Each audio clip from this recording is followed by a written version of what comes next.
Honestly मेरे को कोई फर्क नहीं पड़ता कि आपका फेवरेट फिटनेस इन्फ्लुएंसर यूट्यूब या इंस्टाग्राम पे क्या कहता है, पर दुनिया में किसी को भी सवेरे 4:30 बजे उठने का शौक नहीं होता।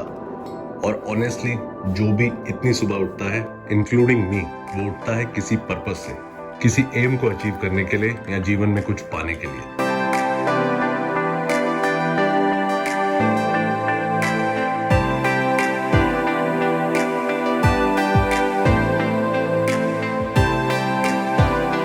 आज के इस वीडियो में बात करेंगे एक बहुत ही फेमस और क्लीशे वर्ड की, बर्नआउट, जिसका सिनोनिम फटीग भी होता है और जिसे हिंदी में हम थकान कहते हैं। मेरी ओपिनियन में burnout is more of a fear than reality ज्यादातर लोगों के लिए। किसी को भी देख के ये बता पाना कि वो इंसान बर्नआउट फेस कर रहा है बहुत ही ज्यादा मुश्किल होता है, क्योंकि हर इंसान का थ्रेशहोल्ड यानी कि काम कर पाने की लिमिट यानी सीमा अलग होती है। And also burnout happens at different stages for different people. But मैंने हाल फिलहाल में देखा है कि ये शब्द बहुत ही ज्यादा abundantly और irresponsibly यूज किया जाने लगा है। तो ये कहना कि you are facing a burnout एक ट्रेंड बन चुका है, एक फैशन बन चुका है। और मेरे हिसाब से ये ट्रेंड काफी खतरनाक है, क्योंकि इस वजह से काफी लोग अपने आप को पुश नहीं कर रहे हैं, अपने आप को उस थ्रेशहोल्ड तक, उस काम की लिमिट तक नहीं लेके जा रहे हैं जहां पर they are actually burned out. बहुत लोगों को ये पता ही नहीं है that what it feels like to actually reach that threshold और reach that stage of burnout. थकने के पहले स्टेज पे पहुंच के ही हम अपने हाथ खड़े कर देते हैं कि हम बर्नआउट फेस कर रहे हैं और हमें आराम चाहिए। और मेरे हिसाब से this is where a lot of people are going wrong.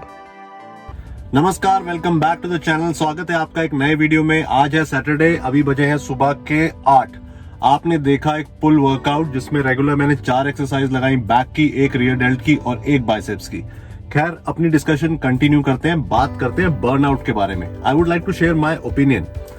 आप सक्सेस अचीव करते हैं या आप कोई भी स्किल डेवलप करते हैं जब आप अपने आप को पुश करते हैं through that stage of burnout, when you aim to hit the next level. तो अगर आपको अपने आप को इम्प्रूव करना है, आपको कुछ सीखना है, आपको जीवन में आगे बढ़ना है, आपको नेक्स्ट लेवल पे जाना है, तो आपको उस बर्नआउट की, उस थकान की, उस फटीग की स्टेज से होते हुए निकलना पड़ता है। वो रास्ता वहां से होता हुआ ही जाता है। आपको क्रॉस करना पड़ता है अपना मेंटल थ्रेशहोल्ड ऑफ फटीग, यानी आपके दिमाग में जो आपने लिमिट सेट करी हुई है अपनी थकान की, आपको उसे पुश करना पड़ता है, आपको उसे क्रॉस करना पड़ता है। अगर आप चाहते हैं अपना बेस्ट वर्क यानी अपने जीवन का सबसे बेहतरीन काम करना, तो आपको पुश करना ही पड़ता है ताकि आपके रिजल्ट आपकी एक्सपेक्टेशंस को पार कर जाएं। They should exceed your expectations. मैंने अपनी 40 साल की जिंदगी में बहुत लर्निंग एक्सपीरियंस करी है, सक्सेस भी एक्सपीरियंस करा है bye pushing my self hard. अब चाहे वो कोई भी एस्पेक्ट हो लाइफ का, ये सब पे अप्लाई करता है। चाहे मेरा प्रोफेशनल लाइफ है जहां मैं अपने काम में अपने आप को पुश करता हूँ नई चीजें सीखने के लिए, कुछ अच्छा अचीव करने के लिए, चाहे जिम में मुझे अपने आप को मेंटली पुश करना पड़ता है। वो फटीग का थ्रेशहोल्ड, वो लेवल मुझे क्रॉस करना ही पड़ता है अगर मुझे रिजल्ट चाहिए तो। And please don't get me wrong, मैं ये नहीं कह रहा हूँ कि बर्नआउट के नाम पे आप अपने आप को जरूरत से ज्यादा पुश करें, अपने आप को पनिश करने लगे, मिजरेबल हो जाएं। मेरा ये भी मतलब नहीं है। मेरे कहने का सिर्फ मतलब ये है कि हमें बर्नआउट को एक साइड इफेक्ट की तरह देखना चाहिए। साइड इफेक्ट किस चीज का? अपने आप को पुश करने का, अपने आप को इम्प्रूव करने की कोशिश करने का, अपने आप को हर लिमिट से आगे ले जाने का, अपने आप को नेक्स्ट लेवल पे पुश करने के प्रोसेस का। और जब तक आप अपने आप को ऐसे पुश नहीं करते, नंबर 1, आपके रिजल्ट एवरेज रहते हैं। Number 2, you cannot realize your true potential and talent.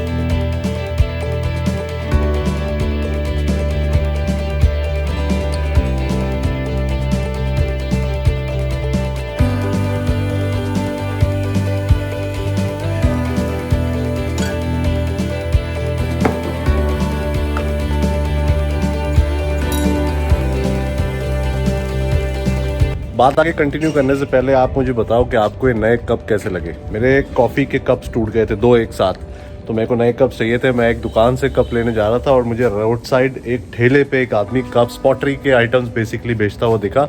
वहाँ मेरी नज़र पड़ी इन कप्स पे। मैं 2 लाया हूँ, ग्रीन और ब्लू।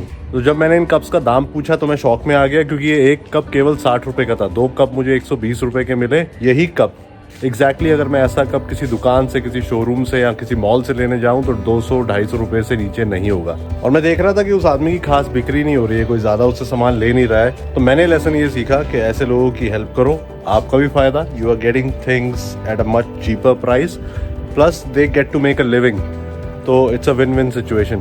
तो हम अपने बर्नआउट की डिस्कशन कंटिन्यू करते हैं। नाउ बर्नआउट के बारे में आपको पता होना चाहिए, you should be smart enough to figure out कि कब आप वो बर्नआउट पॉइंट हिट कर चुके हैं, जहां पर या तो आपको एक ब्रेक लेनी चाहिए और यू शुड स्लो डाउन। अगर आप इस पॉइंट के बाद भी अपने आप को कंटिन्यूअसली पुश करते रहेंगे, तब आप एक्सपीरियंस करेंगे लॉ ऑफ डिमिनिशिंग रिटर्न्स, कि आप एफर्ट तो डाल रहे हैं, अपना एफर्ट बढ़ा भी रहे हैं शायद, लेकिन आपके रिटर्न्स धीरे धीरे कम होते रहेंगे। तो मेरे बात की समरी ये है कि आपको पता होना चाहिए कि कब आप उस बर्नआउट पॉइंट पे पहुंच चुके हैं, और केवल उस पॉइंट पे पहुंच के you should start slowing down. उससे पहले के जो अलार्म होते हैं वो फॉल्स अलार्म होते हैं। अगर मैं थकान की बात करूं तो इस दुनिया में सब थके हुए हैं। आई थिंक 14-15 साल की उम्र के बाद से आपकी थकान कंसिस्टेंट, परमानेंट आपके शरीर में रहती है, चाहे वो पढ़ाई की थकान हो, चाहे वो खेल कूद की थकान हो, चाहे वो आपकी जॉब की थकान हो, चाहे वो फैमिली का स्ट्रेस हो।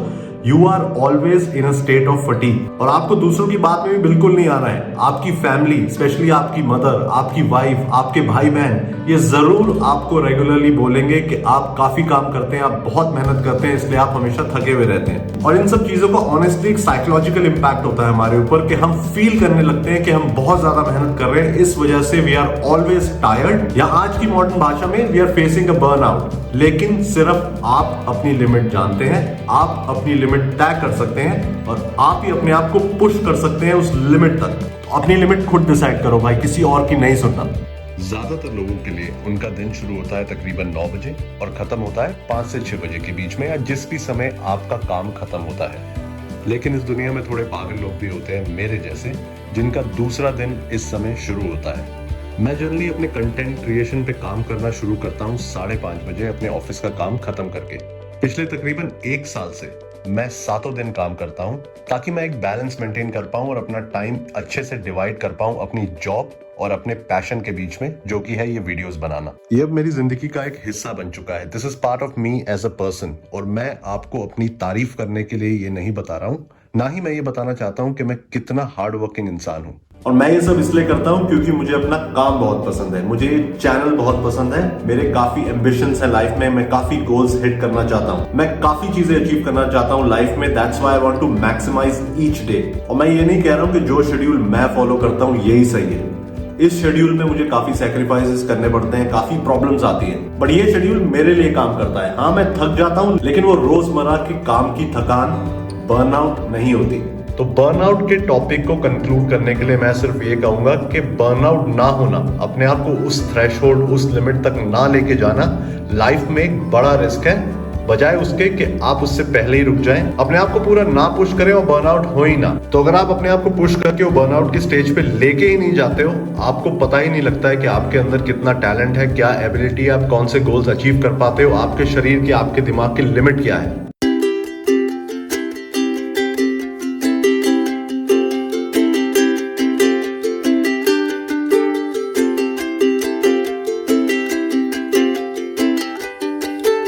सो finally life is getting back to normal. Weekends पे हम भी आम लोगों की तरह, आम कपल्स की तरह बाहर निकलने लगे हैं। लास्ट वीकेंड भी बाहर गए थे, इस वीकेंड भी बाहर निकले हैं। जैसे जैसे लाइफ नॉर्मल होती जा रही है, ट्रैफिक नॉर्मल होता जा रहा है, ट्रैफिक बहुत ज्यादा बढ़ गया। Have a look at this.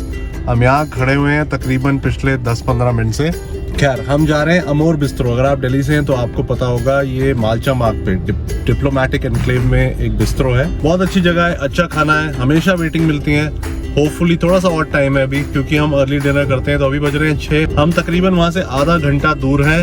Hopefully इस और टाइम पे भीड़ नहीं मिलनी चाहिए, बट टाइम विल टेल। पहले तो बैटल है इस ट्रैफिक की, और ट्रैफिक से निकलने के बाद वहां जाके देखते हैं क्या हाल मिलता है।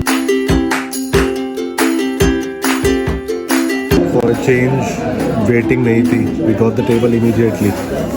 क्या खाएगी? अभी मैं मेन्यू देखूंगी एक बार दोबारा।